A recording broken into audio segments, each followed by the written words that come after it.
বইয়ের আমি, বইয়ের তুমি, বই দিয়ে যায় চেনা। কিন্তু সেই বইয়ের পাহাড়েই যখন ভূমিকম্প হয়, মুহূর্তের বৃষ্টি শেষ করেছিল সব। চলতি বছরের সেপ্টেম্বরে একদিনের দুর্যোগে মাথায় হাত পড়ে কলেজ স্ট্রিটের। এবার ক্ষতবিক্ষত বুকেই নতুন উদ্যোগ কলকাতার বইপাড়ায়।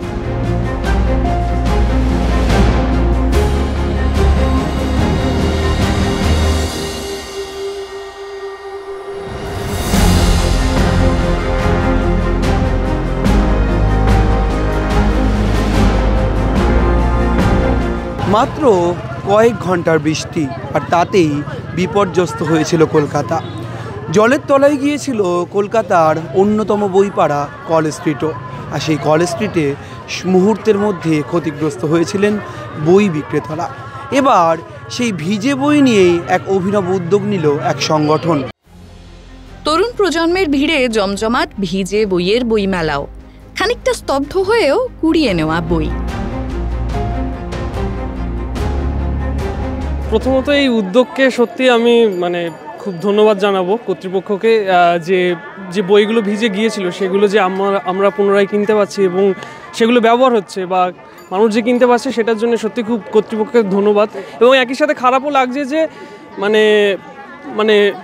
যে এই ব্যবস্থাটা পরবর্তী সামনের দিয়ে ভবিষ্যতে যেন এটা না হয় সেটার জন্য যেন খেয়াল রাখা হয়। অবশ্যই ভালো, বইপাড়া যেভাবে ক্ষতিগ্রস্ত হয়েছিল বৃষ্টির মধ্যে, সেই জায়গায় দাঁড়িয়ে এই উদ্যোগ যথেষ্ট প্রশংসনীয়।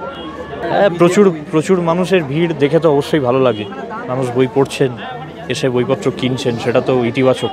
প্রচুর দুঃখের একটা বিষয় ছিল, কিন্তু ভিজে বইয়ের বইমেলা যে ভিজে গেছে বইগুলো, সেই বইগুলো আবার বিক্রি হচ্ছে, মানুষ কিনে নিয়ে যাচ্ছে, আমরা কিনে নিয়ে যাচ্ছি পড়বো বলে। খুব ভালো লাগছে, বইগুলো নষ্ট হচ্ছে না। আবার আমরা কিছুটা শুধরে নিয়ে সেইগুলোকে পড়ব। কি নেই সেখানে, ভেসে যাওয়া স্মৃতির পাতা গুছিয়ে নিয়ে বসেছেন বিক্রেতারা, চেষ্টা একটু ভালো থাকার।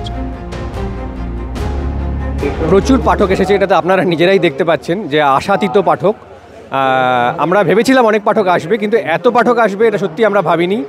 এবং যেটা আমাদের কাছে আরও আশার, যে আপনারা নিজেরাও দেখতে পাচ্ছেন যে প্রচুর তরুণ অনেকে বলে ইয়াং জেনারেশন নাকি বই পড়ে না, কিন্তু সেই মিথ ভেঙে ইয়াং জেনারেশন আজকে বিধ্বস্ত কলেজ স্ট্রিটের পাশে দাঁড়িয়েছে। এইটা একটা আমাদের জন্য, প্রকাশকদের জন্য, পুস্তক বিক্রেতাদের জন্য খুব আশার আলো। করি যে হ্যাঁ, আমরা কিছু একটা করব। কলেজ স্ট্রিট রিলিফ ফান্ড গঠিত হয়, ক্রাউড ফান্ডিংয়ের মাধ্যমে আমরা টাকা সংগ্রহ করি। প্রায় 4,10,000 টাকা আমরা তুলতে পেরেছি। এর মধ্যে বড় একটা অংশ দিল্লি বেঙ্গল অ্যাসোসিয়েশনের প্রবাসী দিল্লিরা 2 লক্ষ টাকা পাঠিয়েছেন। তার সাধারণ সম্পাদক সৌরাংশু সিংহ দিল্লি থেকে এসছেন, আজ সকালে আমাদের মধ্যে রয়েছেন। তো আমরা স্বনির্ভর একটি স্বেচ্ছাসেবী সংস্থা, তাদের সবাইকে নিয়ে আমরা এটা করতে পেরেছি। এবার আমরা পরের ধাপ ছিল যে অনেকেই তো ক্ষতিগ্রস্ত, তাদের মধ্যে আবেদন যারা করেছেন তার মধ্যে সিরিয়াসনেস খতিয়ে দেখে আমরা 65 জনকে সহায়তার চেক আজ দিলাম। 2বার লিস্ট আমরা প্রকাশ করেছিলাম।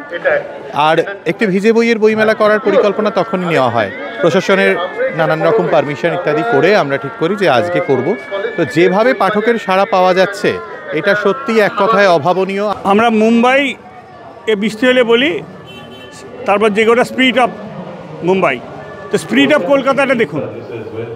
এইটা হচ্ছে কলকাতা, ভেজা বই, বেশিরভাগ বই ভেজা, কিছু বই নতুন আছে, কিন্তু বেশিরভাগ ভেজা কেনার জন্য এই ভিড় আমি কখনো দেখিনি। আর সবথেকে বড়তে 18 থেকে 25 বই কিনছে সবথেকে বেশি। সাধারণত বই কেনে 40 পেরোনো লোকেরা, আর তরুণ তরুণে ঘুরে বেড়ায়। আজকে দেখুন খাবারের দোকানে ভিড় নেই, এখানে বইয়ের দোকানে ভিড়, প্রতিটা বইয়ের দোকানে। এবার দেওয়ালে পিঠ ঠেকে যাওয়ার আবহেই যদি মুক্তি আসে, তারপর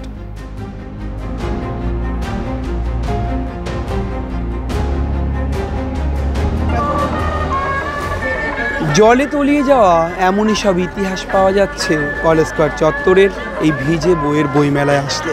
খানিকটা শোক রয়েছে, কোথাও গিয়ে ক্ষতবিক্ষত হৃদয়ে যেন উদ্যোক্তারা বলছেন এমন বইও কিনুন যাতে খানিকটা বাঁচেন ওরা।